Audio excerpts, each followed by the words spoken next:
Hello and welcome to the Pole Position Podcast. We're back. We're part-timers, aren't we? Myself, Jamie Davis, and alongside me is Jack Price. We really are part-timers. We just pick when to do it. But we have made sure that because the first half of the season of 2018 is at a close, we thought we would review the first half of the season.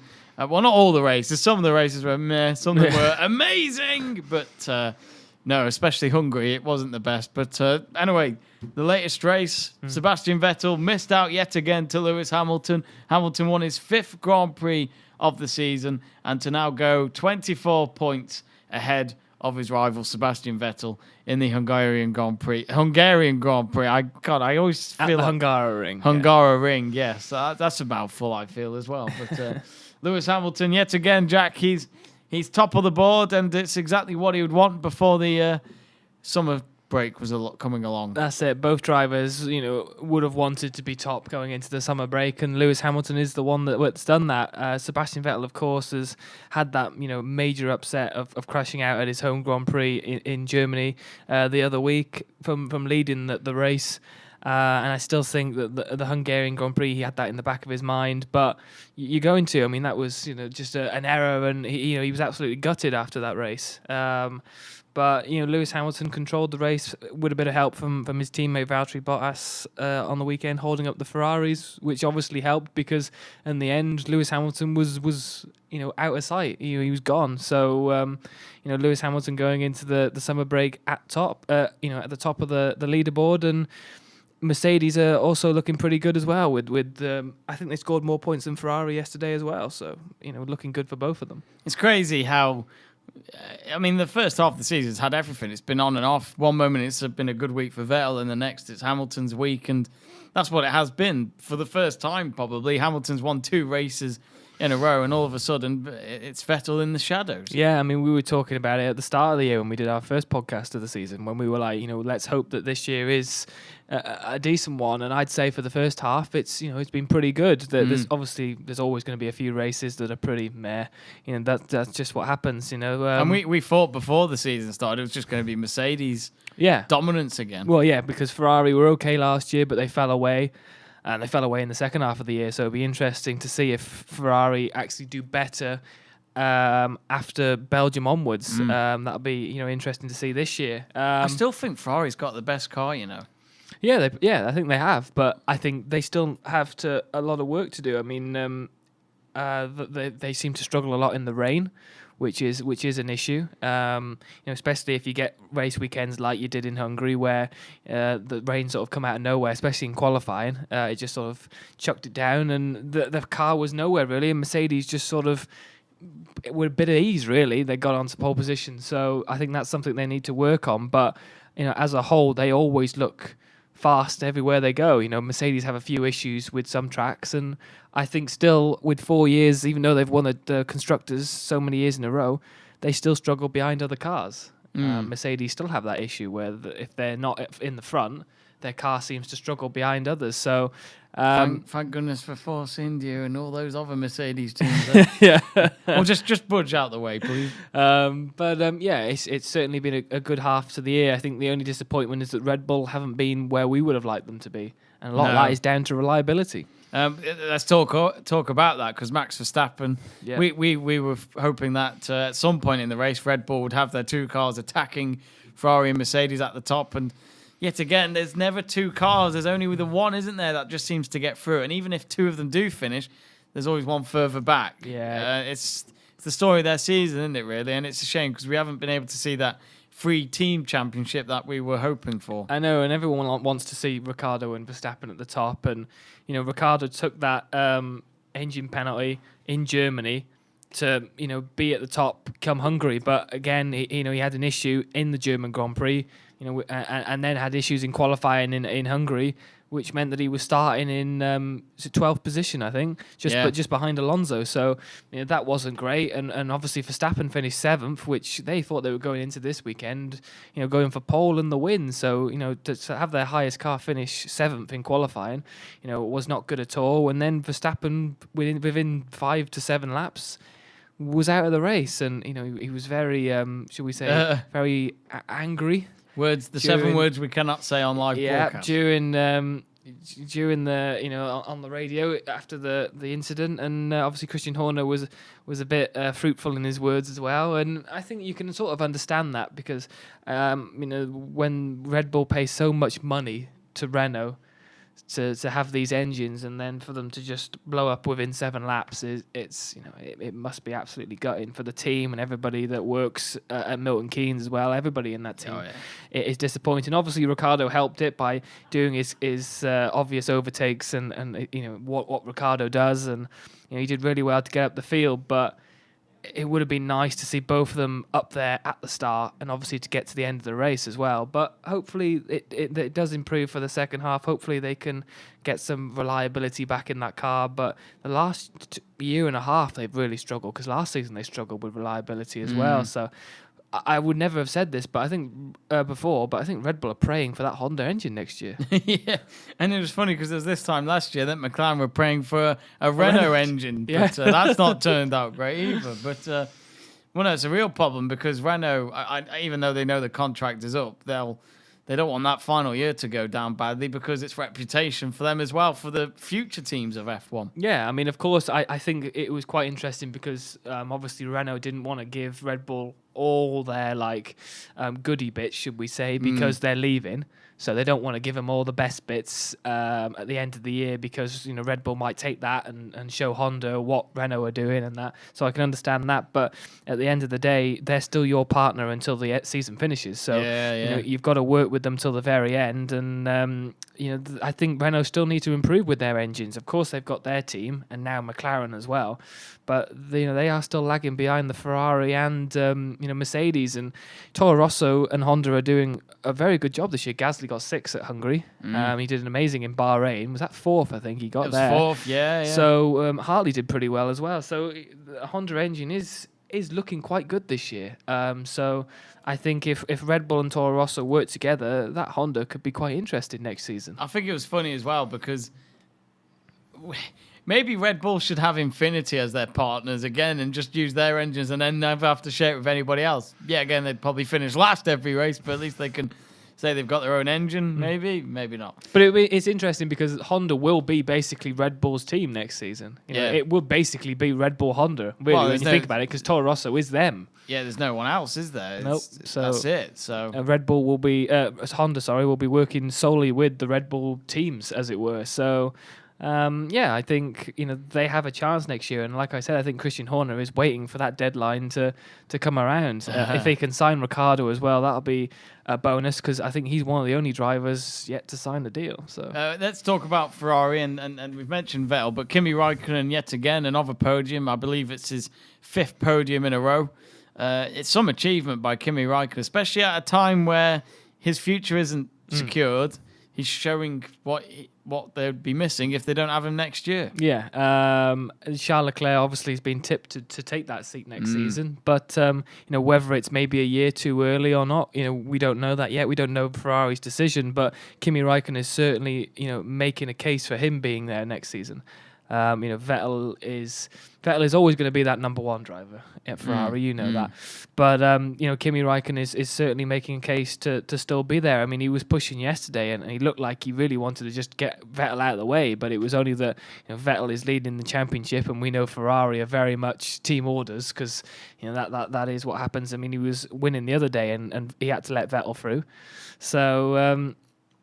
But I think Kimi understands that, and he would obviously love to win a race. And they were talking about that yesterday. When are you going to win it? When are you finally going to win the race? You keep getting these podiums, but it might come if in maybe 5 years. I know it might come, but I think he's very much happy to take the podiums and obviously take the money for still being up in Formula One and being at Ferrari. So. It's a possibility that he's still going to be there next season, and I don't think Ferrari fans would have any issue with it. And of course, there's so many Kimi fans still out there. Oh, he still gets the biggest noise, doesn't he? Yeah, as well? I think him and Verstappen are the two on the grid. Verstappen, yeah. Well, the Dutch fans yesterday, they had 7 laps of Verstappen, but they were still there screaming. They're still screaming for Ricardo, weren't they? It was crazy. It was crazy. So yeah, if they lost Raikkonen altogether, I think it would be a shame for the sport.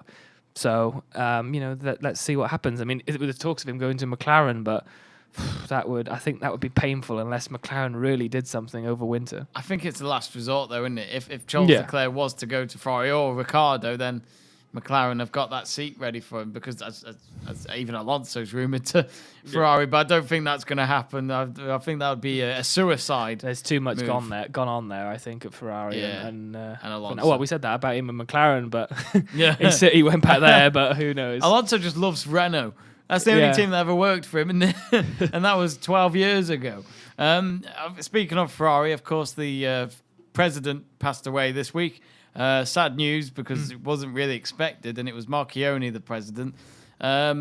He's the one who pretty much helped Ferrari get back into competitive mode, because let's not forget, before, let's say, 2014, 2015, when Vettel joined, Ferrari for a few years were not up there at all, were they? Until maybe Alonso was about. But maybe if they win the World Championship this year, or maybe the Italian Grand Prix, that's got to give them some motivation, because this week's been a pretty disastrous week, not just because of losing Marchione, but obviously losing the German and the Hungarian Grand Prix. Yeah, it's not been a great week for Ferrari, and obviously Marchione. I think people said that he actually wanted Leclerc next season. I think. Oh, really? Yeah, a lot of people said that was. Leclerc will wish he was alive now. That was what he wanted. So I think maybe Ferrari under new management will maybe just try and settle the ship a bit and maybe keep Kimi for another year. But I think to win the Italian Grand Prix, I think will definitely be their motivation to win that, because they know how passionate their fans are. So I think Italian Grand Prix, obviously they'll want to win that, but they're still in the championship and they're still in the constructors. So going into Spa in a month's time, they're still in contention for everything, really. So I think their last win on home soil was back in 2010 with Alonso, and that was his first year for Ferrari. And then he kept getting podiums after that, so they still celebrate him getting podium. But I think it's been at least 8 years. They end up booing Hamilton there, don't they? Yeah. Oh no, it's like Man United, Man City, Mercedes winning at their rival's home ground. Kind of, it's just not a good reception whatsoever. You want to get out of there quick. Get in that car, Hamilton. Get out there. What do you mean? There's no petrol left? You used in the race. Get out there. Push it. Oh, he needs new tyres. Oh, he's on the wet. Oh, dear. Daniel Ricciardo, fourth. He got the fastest lap with 1 minute 20.012 seconds. So, yeah, just in case you wanted to know. It's funny because Hamilton, early on in the race, kept getting fastest laps, but Ricciardo just kept overtaking. He was a machine yesterday. Yeah, he was, and that's what you come to get from Ricciardo, and I think that's why Red Bull want to keep him so much. Is that he may have struggled this season. I wouldn't say they've both struggled actually, but I think their car, they're not getting everything that they want out of that car. So I think it's not making them look as good as they are, which is a real shame for the two of them, because they are two of the best on the grid. So to see them where they are, it's not great. So hopefully Red Bull can do a bit more in this second half. But Ricciardo again, even starting from the back of the grid to an extent, he lost 2 places on the first lap. He was 16th or something, or he lost more than 2 places. Something like he was 16th after the first lap. So to go from 16th to then get 4th, it is a great achievement. I think. I gave him my drive of the day. I think F1 did. Andrew Benson at the BBC decided to give Lewis Hamilton it, but he would. So, I think Daniel Ricciardo did deserve it. I was going to give it to Pierre Gasly because he did a cracking performance. Yes. He started, and he was unlapped as well. Yes, he was the last driver to be unlapped, and it was only him and the top 4 guys. So, credit to him really. I think we know what Ricciardo can do, and he's showing that. I think that's why Red Bull are really praying that he signs that deal. Yeah, it's got to happen, hasn't it? Well, you think so? I mean, it's either Raikkonen or Leclerc at Ferrari, so he's only going to go backwards from Red Bull. Let's be honest. McLaren is a backward step. Anywhere else on the grid is a backward step. So I think Red Bull is obviously the easiest option, and I think both of them. We need to see Ricciardo and Verstappen have a year where they are fighting together at the top. Yes, that would be awesome. Especially alongside Vettel, Raikkonen, and Hamilton, Bottas. You it's like getting too many desserts in one go, isn't it? You just don't know what to pick. That's what we are praying for. I know we've had a good season this year with the fighting and the battling that's been going on, but we want a year that we had where it was Button, Hamilton, Webber, Vettel, Alonso. That year where they were all fighting for the championship was one of the best we've seen. We want that again, and we want it with these drivers. And that kept going to the final race. Yeah, so that's what we want, definitely. Valtteri Bottas 5th. He'll be probably a little bit disappointed he didn't finish higher up. Yet again, first half of the season gone, no wins for him. He could have had 1 or 2 come this time of the season. Surely after the summer break, he'll be more and more motivated to just at least get that 1 race win in 2018. Because I think he's done better than last year, and he won 2 races last year. He did, and he does look better. You're right, but it's just been very unlucky for him. He's either had issues. He wasn't winning in Austria, and then he had that engine failure. Azerbaijan was the one race he should have won. Yeah, but there was debris on the track, and he caught it. Yeah, and obviously, he tried to go up the is it outside or inside of Hamilton at the first lap this weekend, and obviously Hamilton blocked it well, and for the rest of the race he was behind him, and he was basically the guy that held the Ferraris up. He did a great job for the team, and I think Hamilton acknowledged that after the race on Instagram or something, saying how well of a job his teammate did, and I think he is that. He has the opportunities to win races. With Hamilton at the team, is he going to be the number 1 driver? No, I think we can say that. But he is a team player. He does it for the team, and he does a great job. And I think everybody wants him to get a win this season, because I think he's deserved that. I think he's showing potential, and I think he's well deserved to get that contract for next season. Because Mercedes could easily.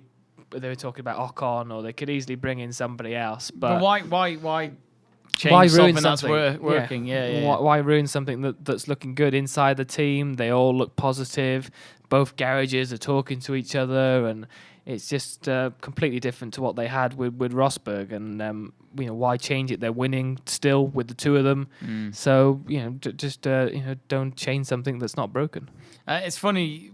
We'll talk about other drivers now, but. You mentioned Ocon. You'd think he would want a seat at the main team, but he can't get anywhere near, which just shows how good Mercedes have got in their academy compared to Red Bull as well. Yeah, well, it's crazy because you've got all them people below the top teams. The Hulkenbergs, the Sainzes, the Perezes, the Ocons, all these drivers. Surprised you mentioned Perez. Well, I say Perez for you, but... Yeah, well, you're too kind. I hope you meant it. All them drivers, you think... have an opportunity to get into them top teams, but it's so tight up there, and the mid pack itself is actually a good battle this year. I think that's another thing. It's not just the top teams. There is a lot of fighting going on in the midfield. The Renaults, the McLarens, the Sauber as well. I mean, Sauber have been great, cracking this year. Great team. Even Ericsson to an extent. Yeah, well, apart from the start yesterday, but going over Ricciardo's wheel. Haas have done a good job, but Romain Grosjean just keeps blaming Ericsson for everything that goes on. That's quite funny. But what's Sweden ever done to you, Grosjean? Yeah, I think Grosjean, just because they made ABBA doesn't mean they're that bad. Grosjean's been that driver this year. I think Grosjean's been one of the drivers that worries. He's had a bit of a mare, hasn't he? He must have noises in his head. Do it, do it. Yeah, do it. Do it. Hit that car. He's got somebody sitting on his shoulder telling him what to do. But a leprechaun. He just has these strange moments that baffle you. But I still think he'll be at Haas next year because he moved from Lotus to Haas. When was that? 2 years ago? Has he been part of Haas since they started? Yeah, from the very beginning. 3 years ago then, yeah, I'd say. So he's been there from the very beginning, so I think Haas would probably be a little bit harsh to just cut him straight away, but I think he needs to improve a little bit. I think he knows he does. Well, if he doesn't, he's screwed. Well, he's had a few ones. The Azerbaijan where he crashed during the safety car was just hilarious. But, I don't know. But the midfield teams have had a juicy battle this year. It's only really been the Williams at the back that we know are going to be at the back because they're just horrendous. May as well just change their name to Back. Yes, the back. We just call them the back markers. The back markers. That's what they are. The wooden spoon. It's terrible. I feel sorry for Sorokin because it's his first full season and he's got this terrible car. Even the Russia football team have done better than him. I feel It's shocking. yeah, He's poor guy. isn't he the only driver without a point this year? And I Without don't po- even think he's going to get one. I'll have to check that. Stroll's got 4, I think. Let's have a look. Let's check the standings right now. Yeah, Lance Stroll definitely got. Lance Stroll got 4. Yeah, Sergei Sorokin's the only driver with 0 points. Yeah. Oh dear. That's really gutting when Lance Stroll's got 4 points and you haven't. When Lance Stroll is he a driver? I mean, well, he's a billionaire. That's one thing I can tell you. He's a billionaire's son, is what He's he a is. billionaire's son. Well, he's still a billionaire. But yeah. It's funny because we're looking at Pierre Gasly 6, Kevin Magnussen 7th. But Alonso, there was a meme yesterday that I read. It was absolutely hilarious. But even though he still got lapped, according to the standings here, he's that good. He unlapped himself at one point. He didn't he overtake Bottas, Yeah. I think. I remember watching. I was thinking, you see, Dad, he's that good. He's just unlapped himself. He can't be bothered sitting behind this broken Mercedes. He's like, I'll just overtake him. It wasn't really a birthday present he wanted, though, really. He wanted more than a win. But it was funny. Between David Croft and Martin Brundle, Croft said at the start of the race, well, it's his birthday today, and maybe he might get a race win. And then Martin Brundle's like, yeah, I don't think that's going to happen. But he'd certainly take points. He'd certainly take points considering how McLaren have been on and off this year, shall we say? Yeah. They've excelled in some tracks, getting in as high as 7th or 6th. I know that's not great for McLaren, but considering it's where eighth- they've been, eighth from on Sunday. 8 on the weekend. Yeah, Van Dorn unlucky. They were 8 and 9th at the time. Van Dorn was doing quite a good job just following his teammate, just behind him. But Just follow me. Yeah, It's like he's holding his hand. Right, we go through well, this. he has bit. been holding his hand really quite a lot because he's been trying to shield the controversy. Well, not the controversy, but shield the defending Van Dorn really, because Van Dorn's had a little bit of criticism as of late because he hasn't really done a lot. And he this hasn't year. changed since that criticism. That's the problem. He's had he hasn't had a great season. So Alonso's trying to defend him, I think, but yeah, it's going to be difficult for Van Dorn. I think Lando Norris is knocking on the door, and can McLaren let this Norris. Yeah, can McLaren let this talent just sit on the back burner? I don't know if they can. So How old is he? 18, 19? something like that. But Yeah. you look at how Verstappen joined and instantly He made an impact. So You just look at Lando Norris and think he's doing more than what I ever did at 18 or 19. yeah. Son of a bitch. But what a guy. Beep. It's YouTube. We'll be fine. But yeah, I think Van Dorn's got a point to prove, especially with a few new people in that. We haven't been on air since Eric Boulier left, so that's quite funny. Yay. Thank God he's gone. So finally, he's disappeared. I can't remember the guys There that is have a new, joined. there's a new one in there. That's the racing a director. few people have. But they could be anything to me. And I'm like, yeah, all I know is we need Martin back. all I know is that if you drive through to Woking and go to the McLaren Technology Centre, you may see some bubbles. Not just one single line of bubbles coming up from underground in the little river. Maybe a few. Boulier especially. Martin Whitmarsh, we need the man back. Luckily Ben Ainsley pulled him out and got him in his sailing team. But yeah, again, he pulled him out and went, "You're going to go in the sea now and not the Yeah, we're gonna river. put you back in. Because if I don't win the America's Cup, you're going. You're going right in there in California." Oh, dear. Carlos Sainz, not the race he wanted because he started 5th, which was his best ever qualification position, but he finished 9th, so Yeah. down And by there's 4. Again, talk about him not being at Renault next season. I can't. Well, there's rumours. The rumour is that Esteban Ocon is going to be there, and I'd imagine, I've not heard it, but I'd imagine Nico Hulkenberg is going to stay for another year. Yet again, Hulkenberg has the easy life of no pressure whatsoever, and to just drive a car. Let's be frankly honest. But Ocon's expected to go there, which means there'll be a seat left at Force India. Obviously, he won't go there. Carlos Sainz, Toro Rosso. Can you really see Brendan Hartley staying there next year? If that means Carlos Sainz could come back to their academy. Yeah, but again, like you said earlier on the other show, that's going down surely to Toro Rosso. Well, it is a step back, isn't it? It's not a promotion. You'd think so from Renault, but yeah, I actually don't really know what Carlos Sainz has done. I can't pick a moment where I've gone, well, that was terrible this season from Carlos Sainz. I don't think he's had a terrible year. It's been consistent. So He's definitely got the dry. His dad's formula, hasn't he? Yeah, Definitely. I don't think he's really put a foot wrong. So, And he must get tips from Fernando. He's good friends with him. They're really, really good friends. They've been banned a lot actually this year as well, haven't they? So, I'm not sure what he's done, but Esteban Ocon, I think, obviously, you said the team are looking at, and obviously that goes with what's happening at Force India. Obviously, the team's gone into administration, so... Perez obviously isn't going to be going because he's the one that's basically leading that team at the moment, on and off. Well, he's saving people's jobs. That's it. He is the man at the moment at Force India, so there's no way he's leaving. And but it would be interesting because if Lance Stroll's dad does buy shares into the team, does that mean that when he buys the shares, Lance Stroll comes with him? It'd be interesting to see. I can see it happening if Ocon does leave. And does that finally mean Kubica or be at Williams?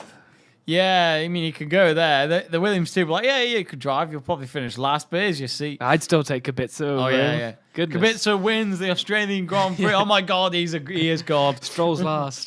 Stroll.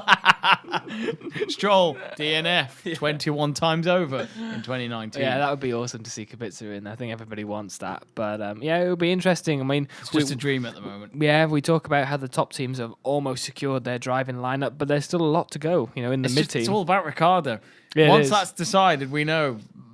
Till then, just sign it. Sign it. Stop smiling. Sign it. Yeah, stop smiling. You smile assassin. Well, he wanted to get it out of the way before the summer break, so I don't know what's surely going on. Surely even this week they might be sitting down. They've got to talk about it. Yeah. Well, Red Bull said they wanted to get the power unit and engine and all that sorted. They've got that done. Then they'd move on to that. So that's definitely their next job. Yeah. We'll look on. Let's talk about Force India now then, because this weekend hasn't been great for them. In qualification, they didn't even make Q2. Well, at least Perez didn't, which is not normal. Force India are normally at least a QT team, and then it's a bonus if they make it to the final qualification stage. Ocon finishing 13th, Perez 14th after starting 17th and 18th. There's been a lot going on in the background. We found out on Friday night that they had gone into administration. Sergio Perez actually took them to court, but that was to actually save people's jobs despite the criticism he's been getting. Perez really wants to stay with this team because I think we both know there's no other option but to stay there or go somewhere else because there's no other seats available, is there? No. But it's good to see Perez trying to save a team, which he's been loyal since he started with them in 2014. Yeah. I think he knows that he's not just. I don't think he's just a driver there. I think he's part of the board. He's one of the people that sort of decides what's going on, and I think he's deserved that right. He's been a great sort of person for them as a team, and he's the only one who's got them podium since he joined. So Yeah, I mean all them other decent drivers that they've had around him, and Adrian Suttel. Well, that was before he joined. Yeah. But So I think They need to find an owner. I think we can't not have Force India in the team. We need more teams. We can't lose more. I mean, it was bad enough when we lost Manor and Caterham and all these. We can't afford to lose Force India as well.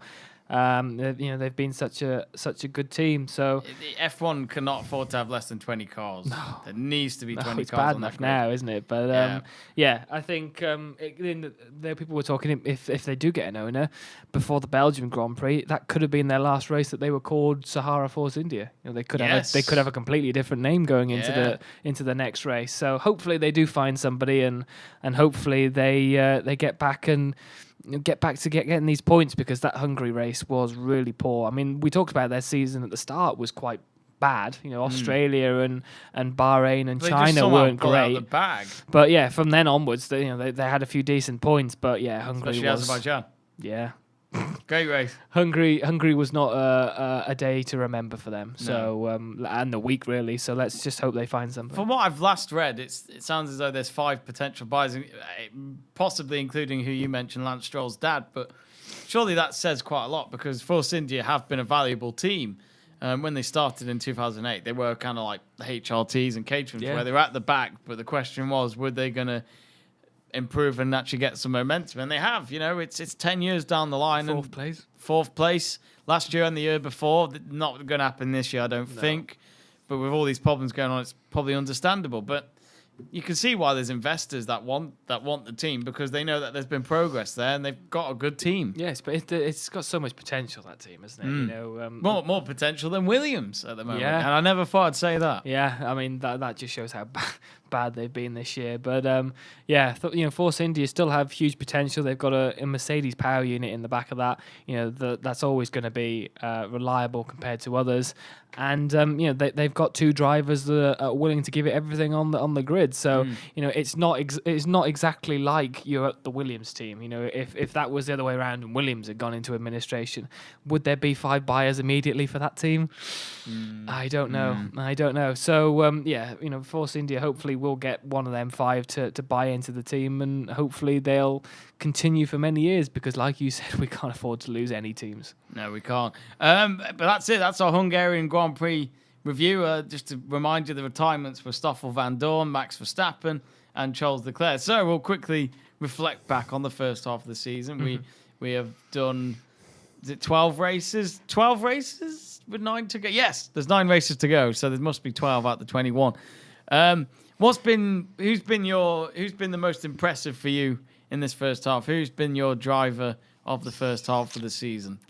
I kind of know what it is, but I need to hear it. Yeah, well, I think you can give credit to Pierre Gasly. Yes. I think he's had a good performance. Kevin Magnussen, I think, has also been quite good, considering quietly. He's been under the radar a lot, and he's got a few points for that Haas team, especially after Australia, and they had that issues with the pits, and we were talking about could them cost them points at the end of the season.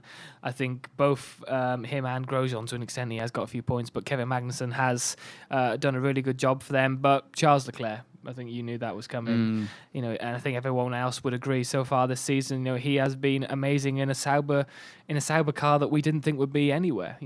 I think going into it, although it was a nice looking car, and although Alfa Romeo were part of the team, I just thought it would be the car at the back, like it's been for a few seasons.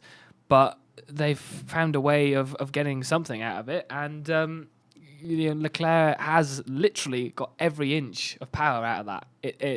It's been phenomenal how he's been able to do it. Like we said before, Marcus Ericsson has done a decent job, but Charles Leclerc has been the one, and obviously he's been so good that Ferrari are even looking at him for next season. So I think first half of the year you've got to give it to him. Although he didn't last very long yesterday. No, that was a shame to wrap up his incredible start to his F1 career anyway. But no, he'll be enjoying his summer break. I'm sure he'll feel a bit more relieved knowing that his future could be set in F1 for a few years yet. But who's been your disappointment of the first half? Who did you think might have done okay and they haven't done well at all?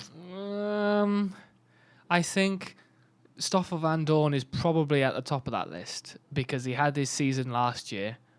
And obviously, obviously we can't say they're going to win anything or whatever, because McLaren... the wooden spoon maybe, but... Yeah, McLaren are still pretty mediocre. But I just felt that he's had that season with Alonso. He should have learned from Alonso, and he should be his own driver now. But he just seems to struggle. Is it like 10 or 11 to 1 that Alonso's outqualified him in the season? Something like that, yeah. That's a crazy number. I know it's Fernando Alonso, but you've got to put in a bit more of an effort than that. And he struggled to get out of Q1 for a lot of the season, and he's got the same car really as Alonso. And I know they had this issue in Germany where they had exactly the same specs on exactly the same car, but for some reason the car was lapping slower than the one that Alonso had, and it had nothing to do with the driver. So obviously McLaren have issues, but Van Dorn has still got to get anything he can out of that, and I just don't think he has. And if you want to finish high in the constructors, you need both drivers to perform. Yeah, exactly. And I think that's the worrying thing for Van Dorn, and the fact that Lando Norris is knocking on the door, doesn't help him. Because someone's knocking on the door. He's ringing the bell. Well, I mean, it depends what kind of door it is. Yeah, it's one of those automatic ones at McLaren, I think. So they're just going to throw him straight out, aren't they? I can imagine Van Dorn or Martin Whitmarsh or whatever in the future walk in, and there's a security guard like, get out. Martin will be packing his bag. He's like, I've done this before.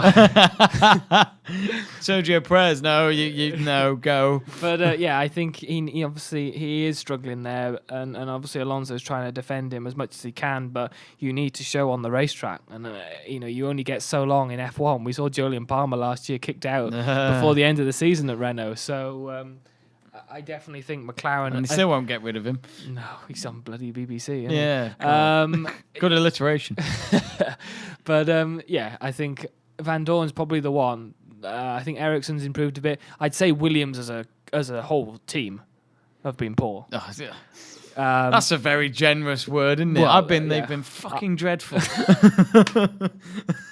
They have been The French. Use the French. Sorry, I forgot they're British.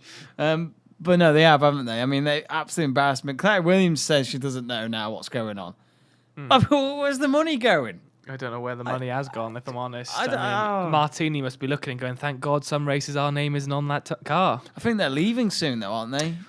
They might have to. Yeah. Well, yeah. I just think... I want some of those martinis back. I think it's sort They of... can't use those martinis because they don't celebrate. Well, the drivers are too young anyway, aren't they? What epitomises it the most was at the British Grand Prix when Lance Stroll crashed into the barrier, was when a JCB was pulling out the wreckage of the car and JCB's on the back of it. I just thought that was just Might have to be their sponsors. epitomised their season. It's just been terrible. I can imagine BBC News' business correspondent will say, amazingly, JCB's profits have gone up because of them picking up Williams cars all year round. It's been great for sponsorships. And they haven't eaten their money. Yeah. Look at the rise on that chart. Oh, it's terrible. It really is. I mean, they've got so many big people in that team. Paddy Lowe must be like, how the hell have I gone from Mercedes to this? Who's the one that was at Widmassa? What's his name? I always forget. Rob Smedley. Rob Smedley, that's Rob it. Smedley, yeah. Another one. How many years has he been in F1? And none of their experience seems to be working at the minute. No. Claire Williams again. She's been in this sport since she was born, and they're just struggling. I honestly don't know what they were doing over winter. I just felt that they had the same car as last year, and Felipe Massa must be giggling because thank goodness he didn't join again, because that would have just been a terrible. Because that probably would have been his last season this year.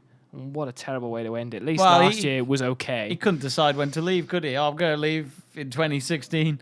Yeah, no. Crashes the car, cries for nothing, and then he's he comes back again. But he's in Formula E now with Susie Wolff as a team manager. So I think he's... they're obviously doing better than Williams as a whole. And they haven't even started yet. Just getting a finish would be great. Anyway, terrible. I think we probably will have to wrap up, but just to finish off, what was your moment of the first half? That's really difficult. I'm not sure. I'm not sure I can pick it. I mean, there's been a few. Obviously, that Azerbaijan race as a whole was quite juicy. It was a good race. Yeah. I think I always think Hungary's supposed to be a good one, but that wasn't. That didn't show much promise. But I think I'll go with the Azerbaijan Grand Prix. I think that's only been in a couple of seasons now, but it's already shown some good moments. Like last year, Vettel hit Hamilton, and there was the issues with that and what was going on. That started their rivalry last year, and of course the main turning point for this year was the two Red Bulls hitting each other. That was in Azerbaijan. That was quite interesting as well. So I think it's shown a lot, and I think that looks good for them for the ongoing of signing their deals to be in the calendar. So, but I think everyone in that race as well. There was a lot of battles going on. So I think the first half of the season has been better than probably all of 2017, if I'm honest. Because there's a lot more battling going on than there has been for a few seasons, and Mercedes aren't as high as they were before. Ferrari are giving them a battle. No dominance. There isn't much now anymore, and there's only a little gap, and Ferrari are still pushing. So, let's hope this continues, and let's hope the second half of the season does bring as much as the first. Let's hope so. And, of course, as we mentioned, the Belgian Grand Prix is August 24th to the 26th, and that's when we'll be back. Jack Price, will we be having a summer break? Well, I've got a few activities. Sorry, Lewis. Well, anyway, my thanks to Jack for the first half of the season. We will be back to preview the Belgian Grand Prix. I say that we're part-timers. We just need to pick when we please. We'll be here in Monza. We'll do our best. At least we tried. Anyway, it's thank you from us, and remember to subscribe to Let's Talk Sport on YouTube. Goodbye for now.